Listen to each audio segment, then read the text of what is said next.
नमस्कार दोस्तों, स्वागत है हमारे इस नए वीडियो में। तो फ्रेंड्स, आज के इसमें हम बात करेंगे कि बिहार एजुकेशन डिपार्टमेंट की तरफ से बड़ा अपडेट जारी किया गया है। अगर आपका भी एडमिशन सेशन 26 से 27 में है, तो आपके लिए पीएमएस पोर्टल को ओपन किया गया है, मतलब पोस्ट मैट्रिक स्कॉलरशिप पोर्टल को ओपन कर दिया गया है। अगर आप ईबीसी कैटेगरी से हैं, या तो फिर बीसी कैटेगरी से हैं, या तो फिर एससी कैटेगरी से हैं, या तो फिर एसटी कैटेगरी से हैं, तो सभी कैटेगरी के लोग फॉर्म इसमें फिलअप कर सकते हैं। आप या तो फिर फर्स्ट डिवीजन हो, या तो फिर सेकंड डिवीजन हो, या तो फिर थर्ड डिवीजन हो, आप 10th के बाद चाहे कोई सा भी कोर्स कर रहे हो, सभी लोग इस फॉर्म के लिए एलिजिबल हो जाते हैं। तो फिल करने में क्या क्या आपका डॉक्यूमेंट लगेगा, कैसे आप इसमें फॉर्म को फिल करेंगे, कौन कौन से लोग इसमें फॉर्म को फिल कर सकते हैं, तो संपूर्ण प्रोसेस इस वीडियो में आपसे शेयर करने वाला हूं। तो वीडियो को आपको लास्ट तक जरूर देखना है। ये वीडियो जरा सा भी अगर आपको हेल्पफुल लगे तो वीडियो को अपने दोस्तों में जरूर शेयर करिएगा। और आपने अभी तक हमारे चैनल को सब्सक्राइब नहीं किया तो चैनल को सब्सक्राइब जरूर कर लीजिएगा। नेक्स्ट टॉपिक के लिए को भी जरूर प्रेस करिएगा कि आने वाला हर एक वीडियो का नोटिफिकेशन आप पे सबसे पहले पहुंचे।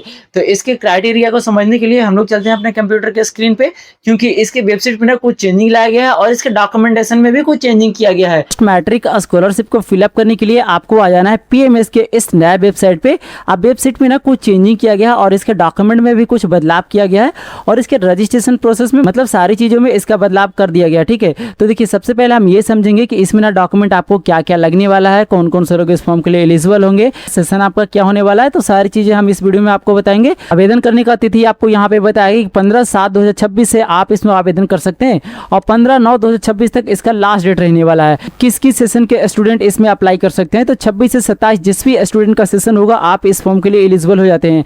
अब देखिए, चाहे तो आपने 11th में एडमिशन लिया हो, चाहे तो आपका 12th में एडमिशन हो, चाहे तो आपका बीए में एडमिशन हो, चाहे तो आपका बीएससी में एडमिशन हो, या तो फिर आपका बीकॉम में एडमिशन हो, मतलब डीएलएड में भी एडमिशन हो, या तो फिर बीएड में भी, या तो फिर आईटीआई में भी, या तो फिर डिप्लोमा में भी, मतलब 10th के बाद आप कोई सा भी कोर्स कर रहे हैं और 26 से 27 अगर आपका सेशन है, मतलब ये मान लो कि आपका जो सेशन है 24 से 28 है, तो उसमें 26 से 27 का सेशन आता है ना 1 ईयर का, वो लोग भी इसमें अप्लाई कर सकते हैं। 26 से 27 सेशन का लास्ट डेट और स्टार्ट डेट आपको यहाँ पे बताया गया है। अगर आपने 2024 में या तो फिर 2026 में फॉर्म को अप्लाई किया था तो उसका भी आप डिफेक्टेड अगर आपका है तो उसे भी आप यहाँ पे सुधार कर सकते हैं। न्यू रजिस्ट्रेशन का ऑप्शन आपको यहाँ पे देखने को मिल जाता है और स्टूडेंट लॉगिन का ऑप्शन आपको यहाँ पे देखने को मिल जाता है, जो कि इस पे क्लिक करेंगे ना तो ईयर सिलेक्शन करने के लिए आएगा। आप अपना ईयर को सिलेक्शन करके स्टूडेंट लॉगिन कर सकते हैं। ठीक है, उसके बाद एप्लीकेशन स्टेटस भी आप यहीं से चेक कर सकते हैं। और अगर आप SC/ST कैटेगरी से बिलोंग करते हैं तो SC/ST कैटेगरी के पोर्टल पे जाने के लिए यहाँ पे आपको क्लिक करना है। ठीक है, एप्लीकेशन का प्रोसेस आपको बताया गया है और टाइमलाइन बताया गया है। तो सबसे फर्स्ट में आपको रजिस्ट्रेशन करना होता है, सेकंड में आपको फॉर्म को फिल करना होता है, थर्ड में आप डॉक्यूमेंट को अपलोड करेंगे और फोर्थ में आपका आधार सीडिंग का स्टेटस चेक होगा। ठीक है, उसके बाद आप अपने फॉर्म को फाइनल सबमिट कर देंगे। उसके बाद जो आपका है ना वेरिफिकेशन चलेगा, इंस्टीट्यूट लेवल पे वेरिफिकेशन चलेगा, उसके बाद डिस्ट्रिक्ट लेवल पे आपका वेरिफिकेशन चलेगा, स्टेट लेवल पे वेरिफिकेशन चलेगा और आपका स्कॉलरशिप का पेमेंट आ जाएगा। ठीक है, गाइडलाइंस देखने को मिल जाता है। तो फॉर्म को अप्लाई करने से पहले आप एक बार गाइडलाइंस को भी जरूर चेक कर लेंगे। शैक्षणिक सत्र आपको यहाँ पे बताया गया कि अगर आपका सेशन 26 से 27 है तो आप इस स्कॉलरशिप के लिए एलिजिबल हो जाते हैं, क्योंकि पीएमएस पोर्टल के माध्यम से आप अप्लाई करेंगे। छात्रों के लिए महत्वपूर्ण सूचना आपको यहाँ पे दिया गया है कि आपके पास ना एक मोबाइल होना चाहिए और एक ईमेल आईडी होना चाहिए। अब जो मोबाइल आप उपयोग करोगे ना, मतलब जिस नंबर का आप उपयोग करोगे उसमें रिचार्ज होना चाहिए, क्योंकि उस पर ही ओटीपी जाएगा। ठीक है, आपके द्वारा अपलोड की जाने वाली जो कागजात है वो आपको यहाँ पे बताया गया है कि आपके पास जाति होना चाहिए, आय प्रमाण पत्र होना चाहिए और एक रेसिडेंस सर्टिफिकेट होना चाहिए। और सबसे जो इंपॉर्टेंट चीज है ना इसमें कि आपका जो अकाउंट है ना वो डीबीटी से इनेबल होना चाहिए, मतलब आधार सीडेड होना चाहिए। अगर आपका अकाउंट आधार से सीडेड नहीं रहा ना तो आपको इस स्कॉलरशिप का लाभ नहीं मिल पाएगा। ठीक है, और सबसे जो इंपॉर्टेंट चीज है वो 6 नंबर पे आपको बताया गया है, छात्र को संस्थानों में आवेदन की हार्ड कॉपी जमा करने की आवश्यकता है।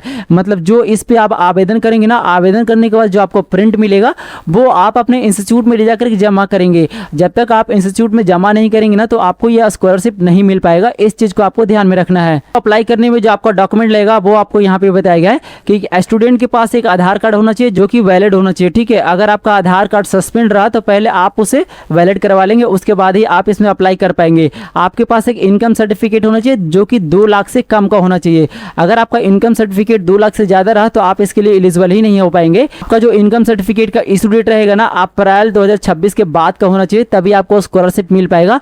अन्यथा आपका स्कॉलरशिप इनकम सर्टिफिकेट की वजह से रिजेक्शन आ सकता है। ठीक है, उसके बाद स्टूडेंट के पास एक कास्ट सर्टिफिकेट होना चाहिए और एक रेसिडेंस सर्टिफिकेट होना चाहिए, जो कि यहाँ पे दिया नहीं गया, लेकिन वहाँ पे मांगता है अप्लाई करने जाओगे आप तो, ठीक है। 10th का मार्कशीट या तो फिर सर्टिफिकेट आपको लगाना है, उसके बाद आपको एक बोनाफाइड बनवाना है। अब ये बोनाफाइड आप कैसे बनाओगे और कहाँ से बनवाओगे, तो ये जो बोनाफाइड है ना, आपका इंस्टीट्यूट बना के देगा, जिस भी इंस्टीट्यूट में आपका एडमिशन है। तो आपके पास फी रिसिप्ट होना चाहिए, जिस भी इंस्टीट्यूट में आपका एडमिशन है ना, वहाँ से जब आप एडमिशन लेते हो या तो फिर रजिस्ट्रेशन करवाते हो, तो वहाँ से आपको एक फी रिसिप्ट मिलता है, वो फी रिसिप्ट आपके पास होना चाहिए। लास्ट मार्कशीट आपके पास होना चाहिए। अगर आपने 11th में एडमिशन लिया है तो आपके पास 10th का मार्कशीट होगा, वो आप यहाँ पे लगाएंगे। अगर आपका 12th में सेकंड ईयर चल रहा है तो आप 10th का ही मार्कशीट लगाएंगे, ठीक है।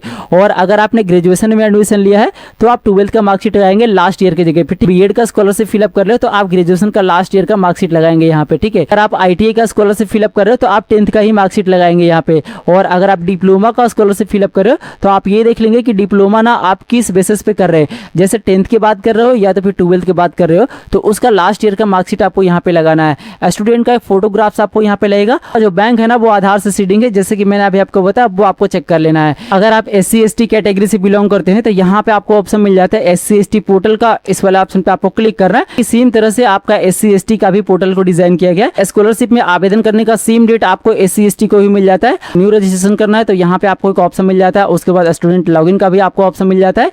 और आपको एप्लीकेशन प्रोसेस भी सेम ही रहेगा, जैसे कि BC EBC का था, ठीक है। गाइडलाइंस भी आपका सेम ही रहने वाला है। डॉक्यूमेंट का रिक्वायरमेंट भी आपका सेम ही रहेगा। अप्लाई करने से पहले ना ये सारे डॉक्यूमेंट को आपको रेडी कर लेना है, उसके बाद ये फॉर्म को अप्लाई करेंगे, ठीक है। इसके बाद मैं जो वीडियो लेकर के आऊंगा उसमें आपको बताऊंगा कि आप अपना बोनाफाइड सर्टिफिकेट कैसे बनाओगे और आप अपना रजिस्ट्रेशन कैसे करोगे। उसके बाद मैं आपको बताऊंगा कि इसमें ना आप फॉर्म को कैसे अप्लाई करोगे, कि फॉर्म अप्लाई करते समय आपका किसी भी प्रकार का मिस्टेक ना हो और आपका जो स्कॉलरशिप है ना वो रिजेक्ट ना हो और आपका एक ही बार में पैसा आपके अकाउंट में क्रेडिट हो पाए। तो ये वीडियो अगर आपको जरा सा भी हेल्पफुल लगा हो तो वीडियो को अपने दोस्तों में जरूर शेयर करिएगा। और आपने अभी तक हमारे चैनल को सब्सक्राइब नहीं किया तो नेक्स्ट वीडियो के लिए आप हमारे चैनल को सब्सक्राइब जरूर कर लीजिएगा। बेल आइकन को भी जरूर प्रेस करिएगा कि आने वाला हर एक वीडियो का नोटिफिकेशन आप पे सबसे पहले पहुंचे। तो मिलते हैं फिर से किसी ऐसे नया टॉपिक के साथ, तब तक के लिए धन्यवाद। देखते रहिए A to Z सॉल्यूशन। जय हिंद।